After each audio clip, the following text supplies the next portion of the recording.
So I just want to set something straight, just in case there's any confusion at all. The overarching theme for Adventure in Spirit is step into joy. And some of you may think, oh great, a life with no pain. Not going to happen. Remember I said in the beginning, we're all on the road of experience. And part of the gift and beauty of being alive is we get to feel the full spectrum of life. So we get to feel the joy and wonder and beauty and the pain and discomfort. And we get to be part of it all and learn and grow. So what I mean by stepping into joy is the joy of having that gift of having the power to choose. You and I get to choose where we place our thoughts, what we focus on. We get to choose every moment how we're going to experience this precious moment. Now, this week's theme and what we're talking about in these 6 weeks is Reverend Mark Anthony Lord, in his book, Thou Shalt Not Suffer, 7 Steps to a Life of Joy. So the first week, which is today, is get a new God. And I know some of you are really stubborn. I know, because I know you. But and you know me, so I'm sure we only see what we are. So, but I know some of you go, I don't need a new God. My God is just fine. I believe that God is good. God is all there is. God is all powerful. I believe it. But you know what? You don't see the world as it is. You see the world as you are. So your logical mind might be saying, oh, I believe all these things. But if you really want to know about the belief of how big, with the size of your God, look at your own life. Because we can't know the outer bigness of God any more than we know the innermost God. Because the outer God and the innermost God are the same God. Because we are created in the image and likeness of that God. We are not all of God, but we are created in the image and likeness of God. And when we are here in this human existence, sometimes, some of us, let our rational mind be more powerful than that beautiful, intuitive, inspirational mind that connects us to Spirit. Albert Einstein said, intuition, the intuitive mind, is a sacred gift. And the logical mind, the rational mind, is a faithful servant. We've created a society that celebrates and honors the rational, logical mind and has forgotten the gift. So today is our day to accept the gift that has been given, that we can use this intuitive, inspirational mind to grow beyond the limiting beliefs that have kept us stuck. So I'm going to start with a joke. Well, I started a while ago, but I'm going to put a joke right here. So, because sometimes the most important realities are the hardest to see. So there are two guys sitting in of course, there's 2 guys sitting in a bar in the Alaskan wilderness. And they're sitting there. One's religious and one's an atheist. And they're having a very deep discussion about the existence of God. Now, the conversation got even deeper after a few beers. And so the atheist says, you know what, it's not that I haven't experimented with this thing called God. I have. Just recently, remember when we had that big blizzard last month? Well, I had left camp and I got caught in that huge blizzard, couldn't see a thing. It's 50 degrees below zero. And I fell to my knees and I said, oh God, if there is a God, I need you now. It's 50 degrees below and I'm going to die if you don't help me. And the guy sitting on the bar stool, the religious guy, goes, oh my gosh, well, you must be a believer now. You're alive and you're here. And he goes, and the atheist said, didn't happen that way. What happened is 2 Eskimos walked by right after that. I told them the problem, and they led me to camp. God didn't show up at all. And isn't that the way it is for us? We get blinded to the good that's present. We get blinded to the possibilities that are right here at hand. You see, that beautiful, logical, rational mind that teaches us and guides us, the faithful servant that helps us, we give it way too much power. And it has created all these old beliefs and ideas about life, because I don't know if you've noticed, but especially if you're in relationship, the same experience can happen to two people. Do you know where I'm going with this? And you can have totally different experiences from the same thing, because it depends on your belief system that you have and how you put meaning into certain experiences. So there can be an experience where you have totally different ideas about what's happened. Where's God? Same thing.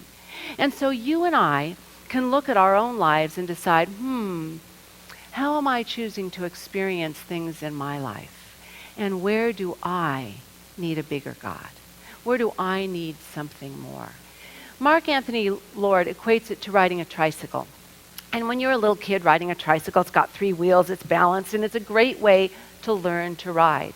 What if we kept riding the tricycle our whole life? It becomes tight and confining and painful and limiting, and we can only go so far. The same with our beliefs.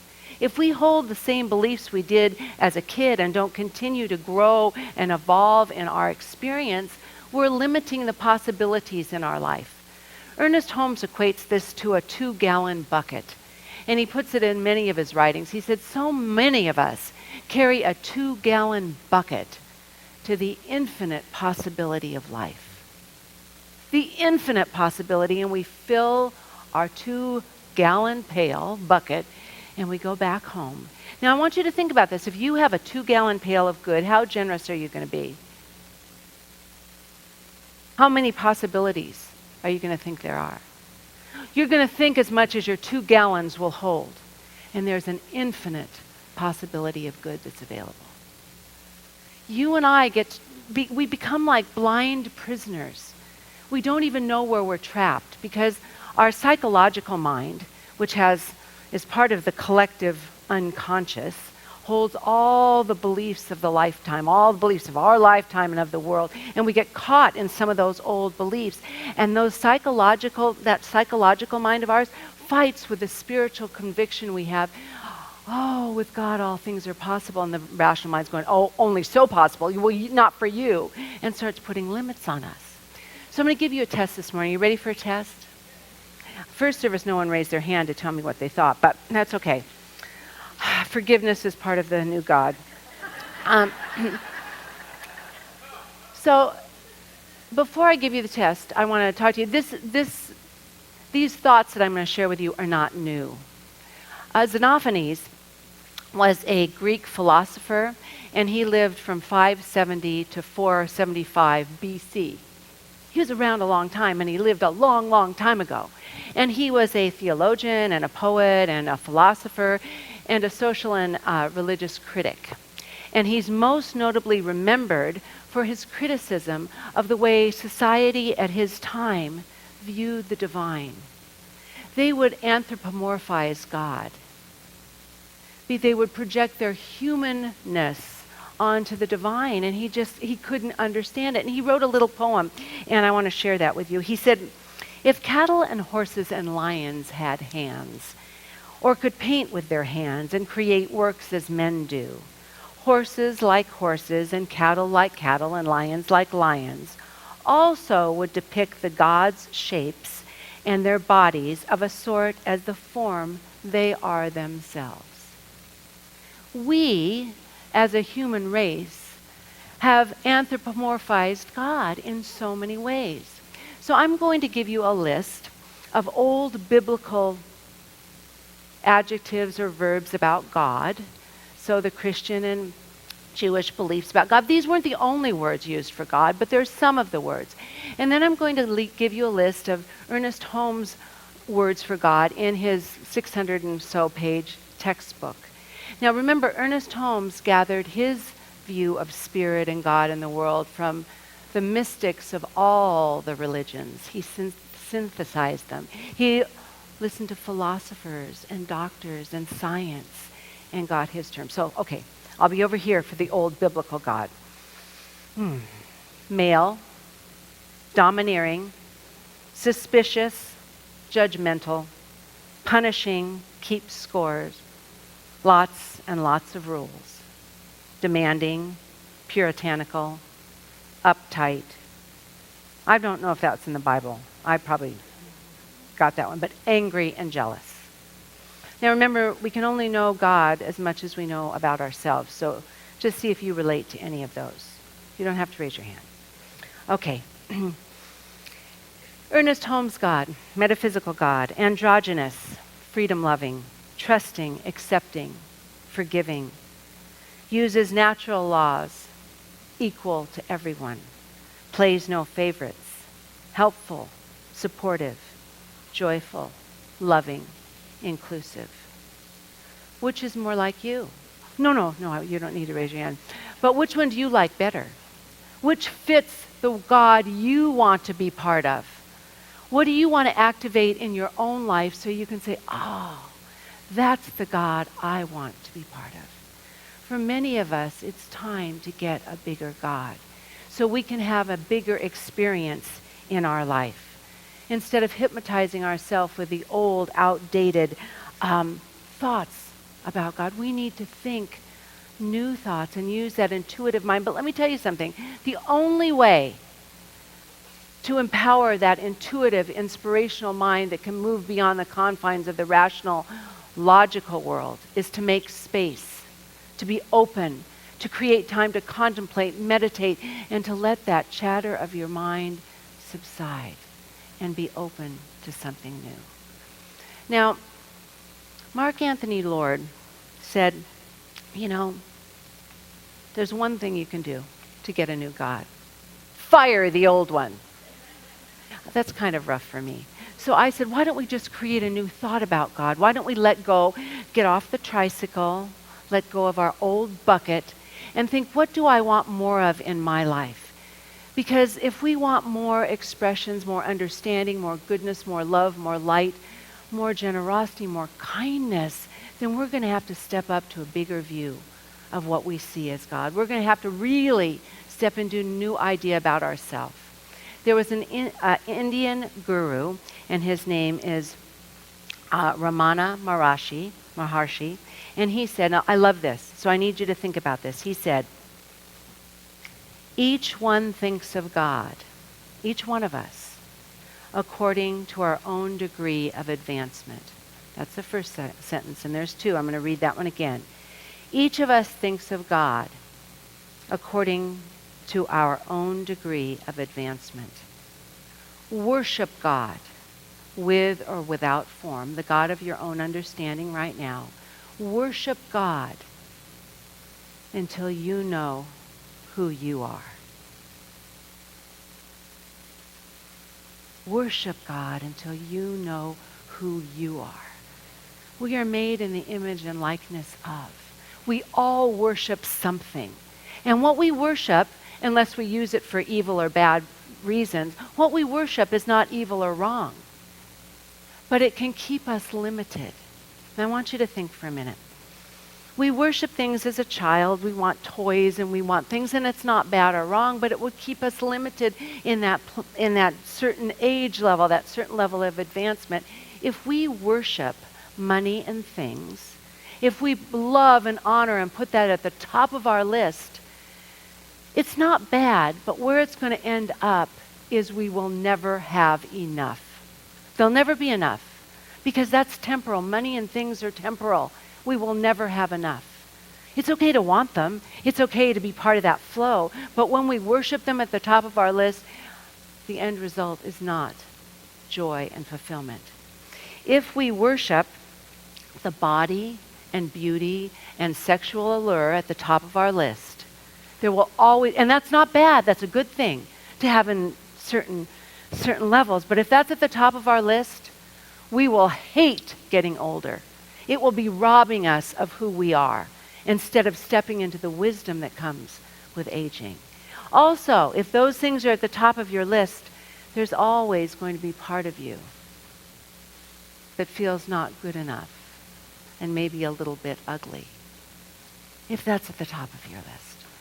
If you have at the top of your list being smart and intelligent, they like me because I'm smart. Well, we can't know everything. We can't know everything. Unless I mentioned first service that popped into my mind, if anybody's seen the show Limitless, and you take that little pill and your mind is totally activated, then you might be able to know everything. But we can't possibly know everything. So if we're really being smart at the top of our list, we're going to end up feeling like a fraud. And part of the time, if we don't have the answer, we're going to feel stupid. Those things are not to be at the top of what you worship. And power, if we worship power, control over things and people, make us feel strong, there's a point when we can't find any more people to have power over, and we'll end up exhausted and weak and limited. I want us to put at the top of our worship list, worshiping the power that we know as God.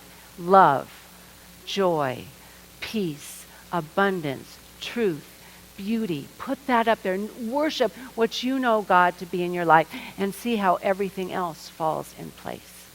Everything else falls in place. You see, you and I, if we're going to really get in alignment with a new experience of ourselves, it takes time, commitment, and discipline. Spiritual conviction is what's going to bring us to that new place where we can activate that intuitive self. And there's part of us, my friends, that we're going to have to do together. Because when we really get to that place, when we worship the power of God, we know we're not in this alone. There can't be, this new God doesn't do harm to you or anyone, to anyone. So we have to give up some of that judgment. Ernest Holmes quoted his wife Hazel in one of his last talks, and he said, Hazel always says that God is just and not judgmental. Just meaning we live in a cause and effect world. When we do something wrong, we'll learn from it, hopefully. But God's not judgmental. And so if we're living with a new God, we can't judge ourselves or anyone else, but to be the model of this life of experience. So I'm going to invite you to do one thing this week for me. And we have to do it together because next week we're going to use this new God and put it to work. So here's what I want you to do. This week, you and I and all of us need to pray. We need to pray in any way we pray. I know we talk about our 5-step prayer treatment here at the Centers for Spiritual Living, but prayer works. It doesn't matter how you pray. If you pray from your heart and you're open to receive, that's when prayer works. And what prayer does is doesn't change things out there. The highest gift of prayer is it changes me and it changes you. It changes us to have a greater understanding of life. It changes us to be better people in the world. It changes us to match the vibrational energy of that which we want. So I am praying for all of us this week to be open and available to the highest expression of who we are meant to be. So I want you to close your eyes for a moment, and I'm going to invite you to unwrap yourselves. Be open and available to the good that is here right now. Right now, be open and available to it. Breathe in. Let that logical, rational mind that is such a wonderful servant rest on your heart. Let it go and let it just rest for a while. And let's just pray together as we simply know and see the ever-pervasive goodness of Spirit. I know God to be that goodness that is ever present everywhere, always. I know in this moment that I see that good, the light, the understanding, the perfection of God in all things, in animals, in people, in colors, in flowers, in beauty, in nature, in all that is. It's everywhere present, the vibration of possibility and goodness. And I see the healing power of love, God's love, at work in my life and everyone's life, aligning us with health and wealth and beauty and success and joy and understanding and the peace it takes to move through the troubles and trials of life. Because what I truly know is the time we're going to get to experience that beautiful law of choosing God first is at times of difficulty and hardship. When we get in the mundane parts of life, we have that opportunity to choose better, to choose love, to choose light. So in this moment, I simply hold for all of us the goodness that we are. We heard the beautiful words that Barbara read from the mystic Rumi this morning. And if you forget the possibilities of a new God, look on our website and read that beautiful reading. We heard from Jeff the unexpected, and how the unexpected can not feel good at times, but it can open to an amazing new understanding of how God works in the world, right here and right now. So just breathe in as you accept this goodness and joy and love that you already are, and simply activate it. That's all it is. Just activate it right now. Take a nice deep breath and open your eyes. And raise your hand. I solemnly swear to create a new God that's bigger than my rational mind, that loves me unconditionally, that never punishes me, that guides and directs me to health, abundance, and love, now and always. And so it is. Good, thank you, God, because I can't talk next week if we don't have that God here. Thank you, thank you, thank you. Beautiful. Bless you all. Thank you.